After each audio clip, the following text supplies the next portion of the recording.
Weekly Assignment 8. For your quiz instructions, for this week's assignment, you will complete the mini modules on the following skills: volume, surface area, and triangles. Make sure you're watching this video about surface area and then you have some questions to answer that follow. Your key points and your key takeaways that you want to take notes on while watching that video is the volume of a rectangular prism, its length times width times height. The volume of a cube is a side length times side length times side length. And the volume of any three-dimensional prism is the area of the face times the height or any other dimension not on the face. Question 1. What is the volume in cubic inches of the right triangular prism shown below? Here is the face of the triangle, 5 inches by 3 inches, and then you have 12 inches here. With the model, you're using the equation volume equals 1/2 the base times the height times the length. So right here you have 1/2 times of the base times the height. That's getting you the volume for like this face that's here. So in the example, they did 1/2 8 times 3, and then they took that 12 times the length, which was 12. So then you took 12 times 12 to solve for it there. So when you're following this example, make sure you're doing 1/2 base times height. So you're doing 1/2 3 times 5 times 12. And I may have just given you too much information. I'm sorry. Question 2. A solid figure is composed of a cube and a right triangular prism. The figure and some of its dimensions are shown in this diagram. So here you have a cube. So remember, with a cube, here is the hint that all of these lengths are exactly the same. So remember, the volume for a cube is length times width times height. So you're multiplying all three of those. Here you have your triangle. And so remember that like this here is giving you the height of the triangle is 8. But the base of the triangle is 8, and then this length here would also be 8 when you're calculating that. So in the model that they have given here, which this is slightly different, it'd be, you have to find the volume of the triangle on the top, which is 1/2 base times height times the length. Then you also have to find the volume of the cube,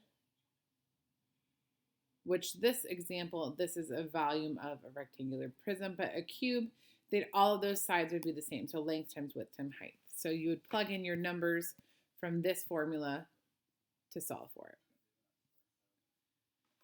The right triangular prism is shown.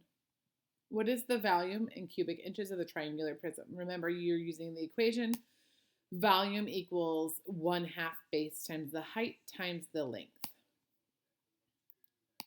What is the volume of the rectangular prism shown? Remember, volume is height times width times length. Type in your answer here. Then make sure you're watching these videos here about surface area. As you're watching, you're taking these notes. The surface area is the sum of all of the faces. The area of a rectangle is the length times the width. The area of a triangle is 1/2 the base times the height. What is the surface area in square inches of the rectangular prism below? So you need to figure out the surface area of all of the faces, and then you're going to add them up. So in the model that we have here, you have a top and a bottom, a front and a back, and a left and a right.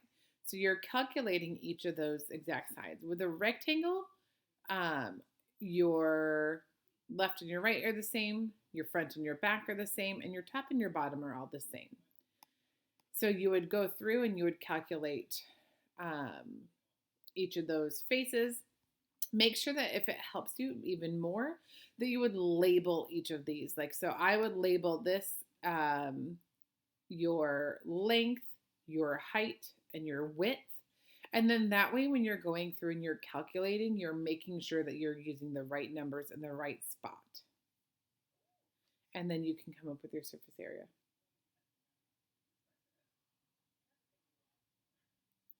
And then on question 6, it says Amy covers the box with the paper shown.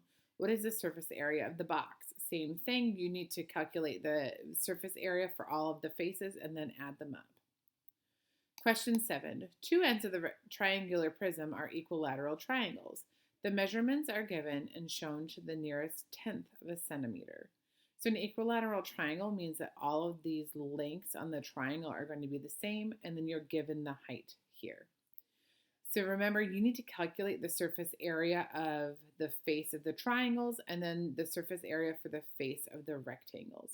You know that it's equilateral, so that means that this is 4, this one is 4, and this backside is also going to be 4. So you need to get the surface, oh, here we have a model. Okay, so you would get the length and the width of the bottom. Then you would also get the front and the back. You need to get those surface areas of the triangles. And then you need to get the left side, and then you need to get the right side. And you're going to calculate all of those. Add all of your surface areas together to get your total surface area. A rectangular prism is shown below. Here you have it here. What is the surface area of the rectangular prism? Remember, you're adding together all of this, the surface areas. And then when you're done, click Submit Quiz.